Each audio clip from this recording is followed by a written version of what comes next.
Nous allons poursuivre nos prédications dans Éphésiens. Et le texte qui nous a été proposé aujourd'hui concerne donc Éphésiens chapitre 4,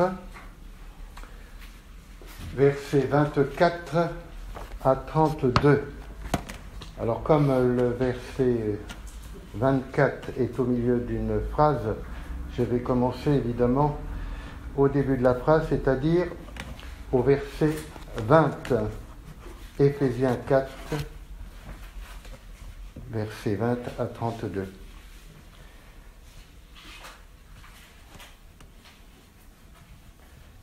Mais vous, ce n'est pas ainsi que vous avez appris Christ, si du moins vous l'avez entendu, et si conformément à la vérité qui est en Jésus, c'est en lui que vous avez été instruits à vous dépouiller par rapport à votre vie passée du vieil homme qui se corrompt par les convoitises trompeuses, à être renouvelé dans l'esprit de votre intelligence, donc maintenant le texte qui nous concerne, verset 24, et à revêtir l'homme nouveau, créé selon Dieu, dans une justice et une sainteté que produit la vérité.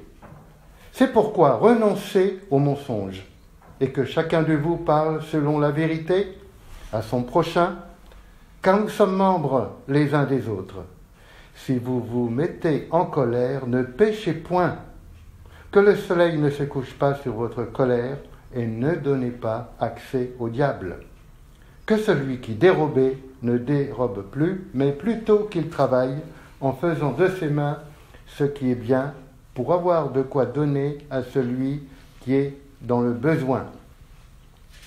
Qu'il ne sorte de votre bouche aucune parole mauvaise, mais s'il y a lieu, quelques bonnes paroles qui servent à l'édification et communiquent une grâce à ceux qui l'entendent. N'attristez pas le Saint-Esprit de Dieu, par lequel vous avez été scellés pour le jour de la rédemption. Que toute amertume, toute animosité, toute colère, toute clameur, toute calomnie et toute espèce de méchanceté disparaissent du milieu de vous. Soyez bons les uns envers les autres, compatissants, vous pardonnant réciproquement comme Dieu vous a pardonné en Christ. Voilà donc notre texte. Et j'ai divisé ce texte en 3 points. Premièrement, du vieil homme à l'homme nouveau. Ensuite, en 2, comment revêtir l'homme nouveau. Et en 3, une qualité essentielle de Christ, le pardon. Pardonner.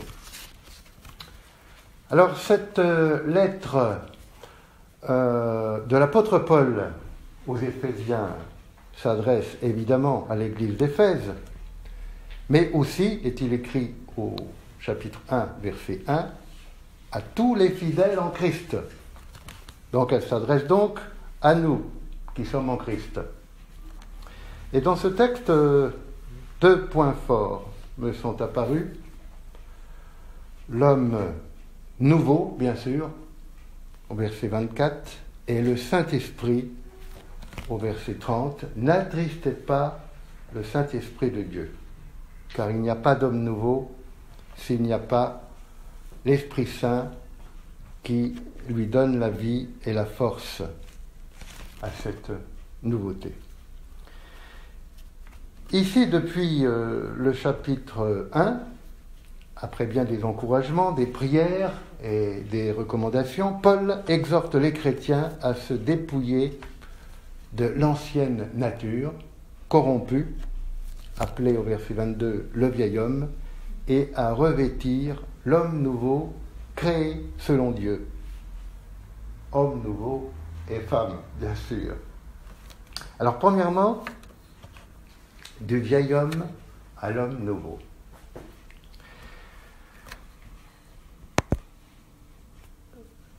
Paul marque bien la différence, nous l'avons entendu, de comportement entre les deux. Le vieil homme héritée d'Adam après la chute, nature que l'on reçoit en entrant dans ce monde, qui est pécheresse, corrompue, orgueilleuse, ayant l'intelligence obscurcie, étrangère à la vie de Dieu, et livrée au dérèglement, et ayant le cœur endurci. Le comportement de cette vieille nature se traduit par ce que cite Paul, ici, à partir du verset 25, à savoir le mensonge, la colère, l'accès au diable, dérober, faisant de ses mains ce qui est mal, ayant des paroles mauvaises, des calomnies. Et on peut même rajouter ce que dit les parallèles de ce texte dans Colossiens 3, Galates 5, la débauche, les mauvais désirs, la jalousie, les rivalités, les disputes, toute espèce de méchanceté, de dureté, de passion déréglée, l'idolâtrie, etc. C'est un tableau sombre, d'accord avec vous. On comprend ce que tout cela veut dire, n'est-ce pas? Pas besoin de s'étendre. Et c'est ce que nous étions. Et malheureusement, à cet égard, je ne suis pas moi-même indemne. Certains de ces défauts sont quelquefois prêts à surgir. Pardon, Père. Élever la voix sur son conjoint, n'est-ce pas de la violence? Avoir les regards où il ne faut pas, n'est-ce pas du dérèglement? Et Paul nous dit au verset 25, renoncez à tout cela. C'est pourquoi renoncez. C'est-à-dire, maintenant que vous êtes des hommes nouveaux, dépouillez-vous de ces choses charnelles. C'est ainsi que nous marchions autrefois lorsque nous ne connaissions pas Dieu. Et Paul est en train de dire à nous, chrétiens, à moi, à nous, à toi, ces choses habitent encore en nous, puisqu'il invite à y renoncer. C'est qu'elles existent encore. En tout cas, je le reconnais. Et Paul s'écrit d'ailleurs en Romains 7, « Ce qui est bon, je le sais, n'habite pas dans moi, dans ma chair. Je ne fais pas le bien que je veux, et je fais le mal que je ne veux pas. » Et pourtant, cette vieille nature, eh bien, elle est clouée. Elle est morte pour ceux qui ont reçu Christ. Colossiens 3, verset 3, « Vous êtes morts à cette nature. » Romains 6, verset 6, « Notre vieil homme a été crucifié avec Christ. » Elle n'a plus de conséquences pour Dieu. Elle ne compte plus. Christ l'a anéantie par la croix. Elle est comme morte. Cependant, nous avons conservé ces vieilles habitudes qui viennent de la chair et qui nous font la guerre.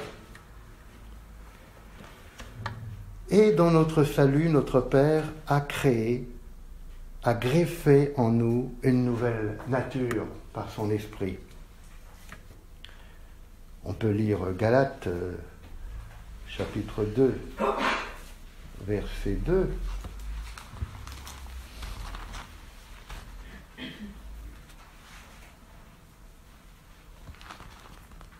Pardon, verset 20. Galates 2, verset 20.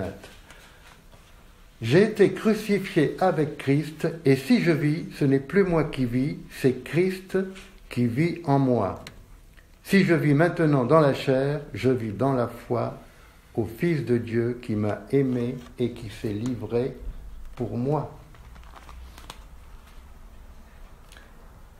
Et je peux lire également 2 Corinthiens 5, verset 17. Si quelqu'un est en Christ, il est une nouvelle création. Les choses anciennes sont passées, disparues. Voici, toutes choses sont devenues nouvelles. Donc chacun de nous en Christ a été créé une seconde fois.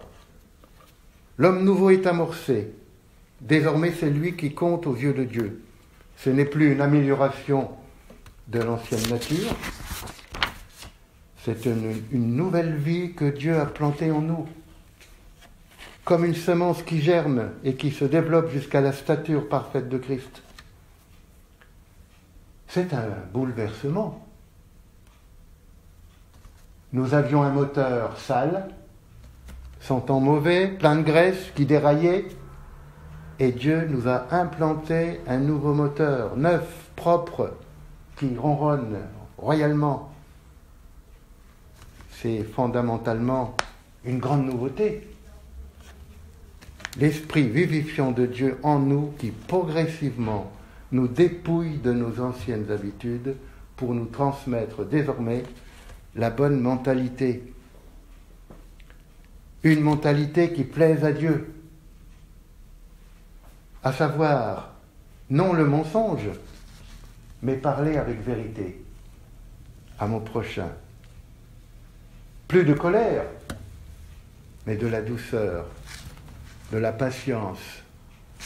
En tout cas, s'il y a de la colère, entre guillemets légitime, eh bien qu'elle ne dure pas et que l'on se couche en paix. Pas d'accès au diable qui profite de nos colères, mais accès à notre Dieu le Père, car nous avons reçu un esprit nouveau d'adoption, celui de Christ, qui nous pousse à s'adresser à lui et à crier « Cher papa !» Ne plus dérober, mais au contraire, donner, travailler honnêtement. Plus de mauvaises paroles, mais quelques paroles de grâce qui encouragent, qui édifient. Plus de jugements condamnables, plus de calomnie, mais de la compassion et du pardon. Je reviendrai sur le pardon. Plus d'agressivité, mais de la bonté, de l'humilité. Plus de mauvaises pensées, de mauvais regards, mais des pensées louables, dignes. Quelle différence, en effet, entre la vieille nature et l'homme nouveau, n'est-ce pas? Remplacer le mal par le bien. Changer de mentalité, de comportement. C'est du concret. Quand nous parlons de ces bonnes choses, en fait, nous parlons de l'attitude de Christ, évidemment. Verset 24, « Revêtez l'homme nouveau ». C'est revêtir Christ. Romains 13, verset 14, « Revêtez-vous du Seigneur Jésus-Christ ». Et Philippiens 2, verset 5 nous dit « Ayez les sentiments qui sont en Jésus-Christ ». Une autre traduction en français courant de ce verset Philippiens, « Revêtez-vous de tout ce que nous offre le Seigneur Jésus-Christ ». On ne se rend pas toujours compte, mais chaque jour est une nouveauté quelque part. Nous sommes devant des choix de vie. Si nous nous laissons aller, notre vieux moteur va nous tirer vers le bas. Notre vieille nature va avoir de l'influence sur notre comportement. Et si nous continuons à vivre encore et encore avec notre vieux moteur, avec nos vieux haillons, en négligeant ce nouveau moteur ou ce nouveau vêtement, alors verset 30, l'Esprit de Dieu s'attriste. C'est le Père même qui s'attriste. C'est Christ qui est mort pour nous, qui est frustré. Est-ce que nous méditons quelquefois dans le livre de Jérémie la tristesse et les pleurs de l'Éternel quand son peuple Israël lui tourne le dos? en particulier Jérémie 13, verset 17. L'Éternel dit, « Mon cœur souffre au-dedans de moi. Je pleurerai en secret à cause de votre orgueil. » C'est grave. Si la présence de Dieu s'attriste en nous, c'est comme si nous le ligotions, c'est comme si nous le bâillonnons. Notre ancienne nature corrompue ne correspond plus à la dignité de notre nouvelle identité en Christ. Cette identité a coûté très cher sur la croix.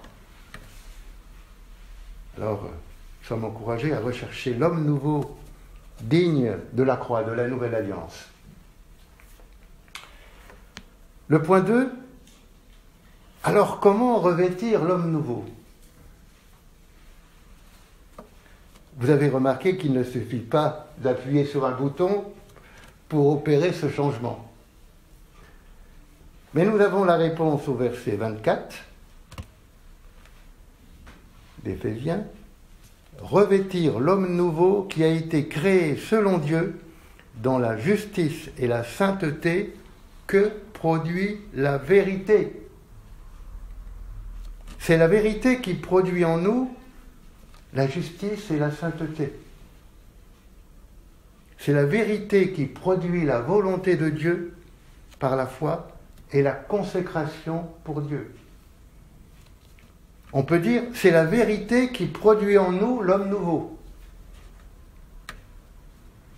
La vérité. Qu'est-ce que c'est la vérité ? Vous le savez. 3 points. 1. Jean 17, verset 17. Ta parole est la vérité.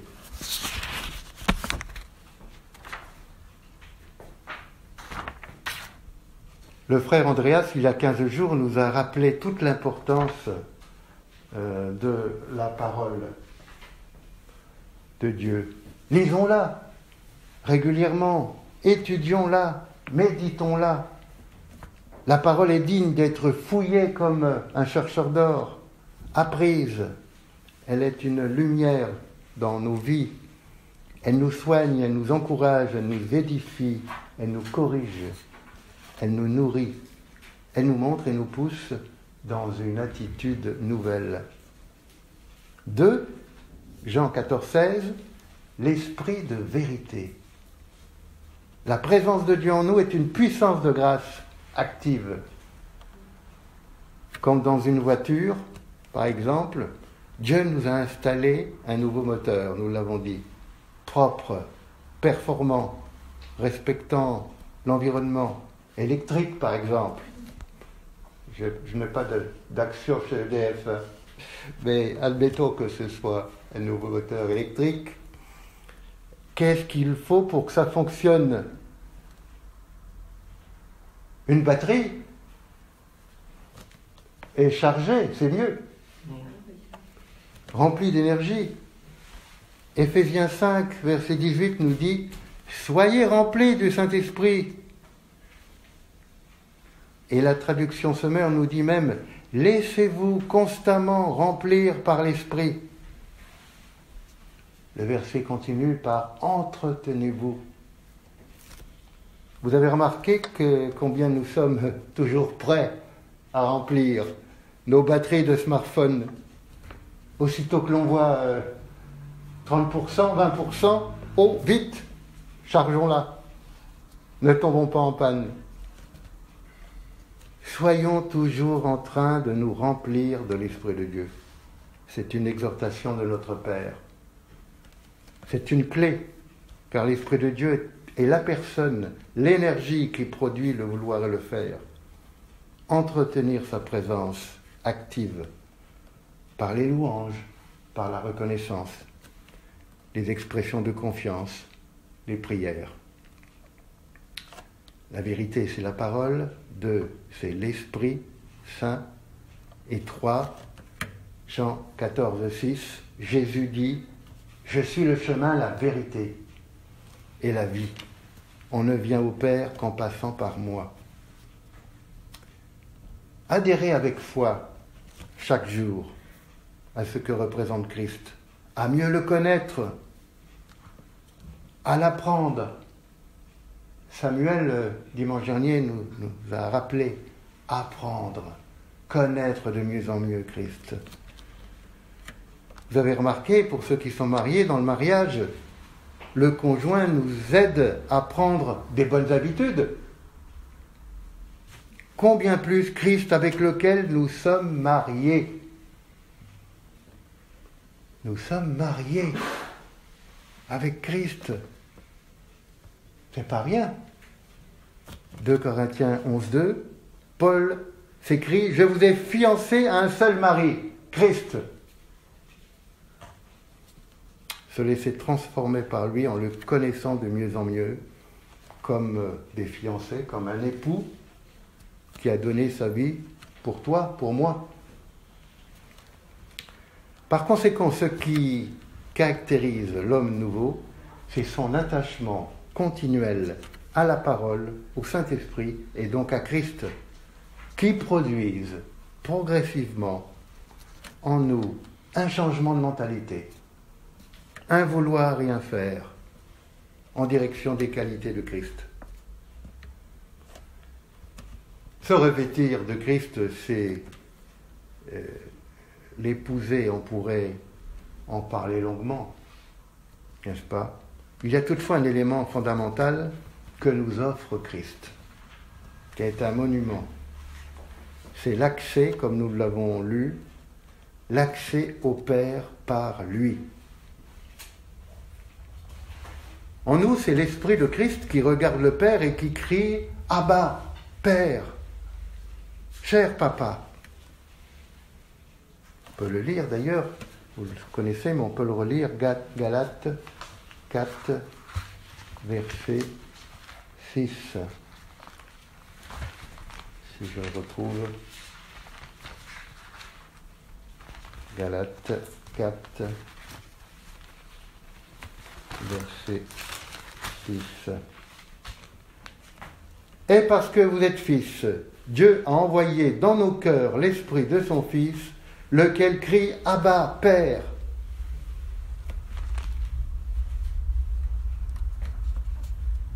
C'est une véritable merveille. C'est un désir fort de Dieu que l'on puisse profiter de cette relation unique qui n'appartient qu'à Christ en fait, et qu'il nous fait partager. Christ nous a donné cette grâce énorme, cette liberté, je dirais même cette audace, de nous approcher avec confiance du Dieu vivant, notre Père céleste, de lui parler, de lui faire des demandes, de le célébrer, de demander pardon. C'est énorme, frères et sœurs. Abba, cher Père, c'est des jeunes prières profondes, pour autant que l'on soit sincère. Profitons sans retenue. Même les anges dans les cieux désirent plonger les regards dans ce mystère. On ne se rend pas compte, mais les cieux nous envient pour cette grâce gigantesque. Dans nos prières, appelons Dieu, le Père, cher Papa. Bien sûr que nous avons le droit d'appeler Seigneur, mais l'appeler Père, cher Père, Père chéri, 1, c'est son désir, et 2, c'est changer de braquet, c'est changer de distance, c'est passer d'une certaine distance à ses bras, direct, et ça change beaucoup de choses, frères et sœurs, pour l'homme nouveau.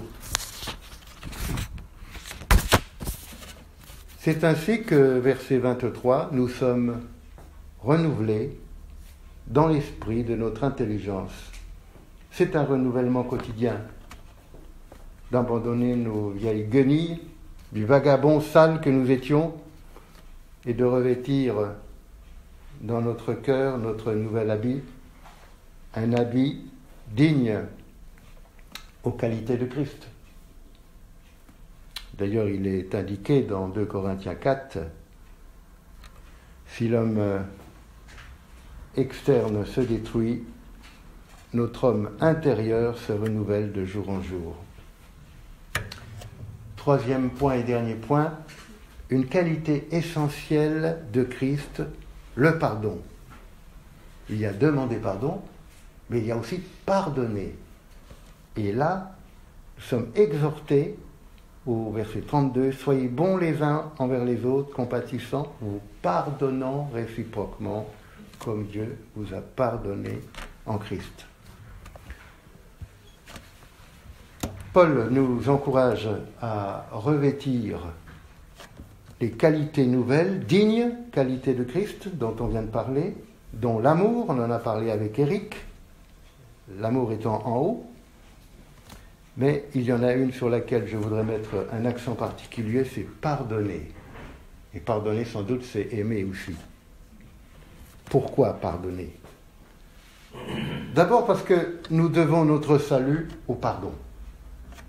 Non seulement de Christ, mais aussi du Père, qui est le grand juge.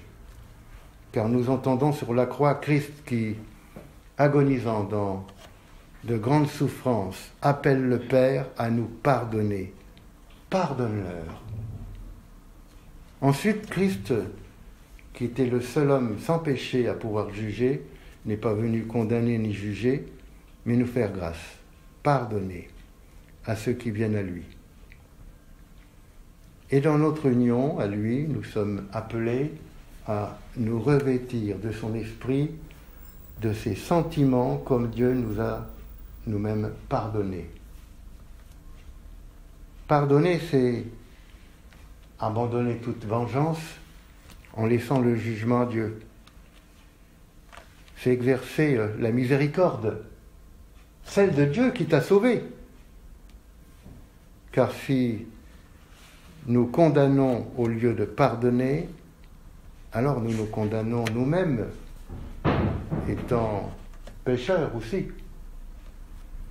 Ne faisons pas comme ce serviteur méchant dans Matthieu 18:30, qui, après avoir reçu miséricorde de son maître, n'a pas exercé lui-même cette miséricorde à son compagnon, qui implorait aussi la miséricorde. Pardonner, c'est se libérer, saisir la paix de Dieu. En conséquent, le pardon fait partie de l'ADN de l'homme nouveau. Vous me direz bien sûr, c'est plus facile de pardonner de petites choses que certains crimes, n'est-ce pas ?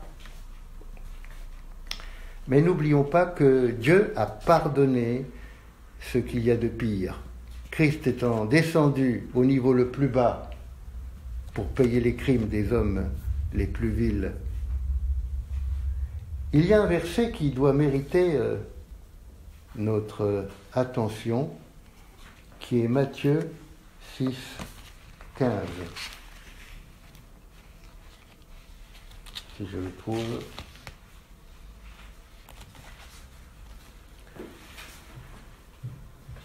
Si vous pardonnez aux hommes leurs offenses, votre Père céleste vous pardonnera aussi. Mais si vous ne pardonnez pas aux hommes, votre Père ne vous pardonnera pas non plus vos offenses. Ah bon ? C'est grave, hein, quand on lit ça quand même. J'ai déjà entendu, mais alors, si nos fautes ne sont pas pardonnées, on est perdu. Nous perdons notre salut. Bien sûr que non. D'ailleurs, verset 30, ici, dans Éphésiens, notre salut en Christ est scellé et définitif. Toutefois, je pense qu'il y a des conséquences si nous ne pardonnons pas, comme il a été écrit.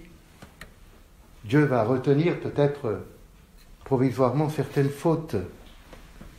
Il y a des conséquences, en tout cas. Quelles conséquences ? Eh bien, la tristesse déjà de notre Dieu. Manque de communion avec Dieu. Manque de communion avec les frères et les sœurs en Christ. L'esprit étant comme bâillonné. Ensuite, manque de paix. Le traumatisme qui revient, vous savez, quand on mâche une espèce de vengeance comme ça. l'isolement, les bénédictions et les grâces retenues, attaque du diable qui va souffler des mauvaises pensées quand nous sommes par exemple en colère pour nous casser. 2 Corinthiens 2, verset 11. Et puis surtout, prière sans puissance. Marc 11, 25 nous dit, quand vous priez, si vous avez quoi que ce soit contre quelqu'un, pardonnez-lui, pour que votre Père céleste vous pardonne, lui aussi, vos fautes. Quelquefois, on peut se poser la question, mais je n'ai pas de réponse à mes prières. Ben, c'est l'une des réponses, peut-être parce que je n'ai pas pardonné. Bref, pardonner réciproquement, c'est vivre l'homme nouveau par l'Esprit de Christ.